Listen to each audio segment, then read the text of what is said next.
qui ho creato io qua, poi metto dentro olio, pasta, riso, quel che vuoi. Va bene, quel che vuoi. I volontari del Banco Alimentare di Treviso distribuiscono le buste da riempire. Quelli della Protezione Civile ordinano la merce donata negli scatoloni. Gesti che si ripetono in tutto il Veneto e in tutta Italia per la giornata nazionale della colletta alimentare. In tutte le province venete il numero degli assistiti infatti è quasi raddoppiato. A Verona da 27.000 di fine 2008 i beneficiari sono diventati 55.000 nel 2012.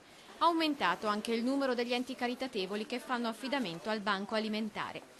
Nel Trevigiano le Caritas parrocchiali arrivano ad assistere anche 800 famiglie, come succede nelle zone di Montebelluna, Vittorio Veneto, Istrana e Paese. La gente è un po' titubante perché la crisi si fa sentire, molti appunto dicono siamo noi i primi ad averne bisogno, italiani, le famiglie che richiedono sempre di più anche loro un aiuto.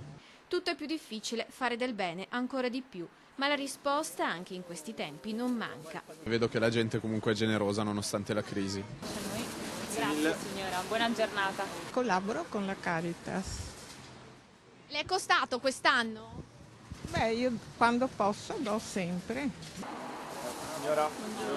Signora, lei dà spesso le borse alla colletta alimentare? C'è, sì. Quando posso. Nella provincia di Treviso i volontari della colletta erano davanti a 155 supermercati, 10 in più del 2012, quando furono raccolti nella Marca 150 tonnellate di derrate alimentari, distribuite poi in oltre 70 enti del territorio.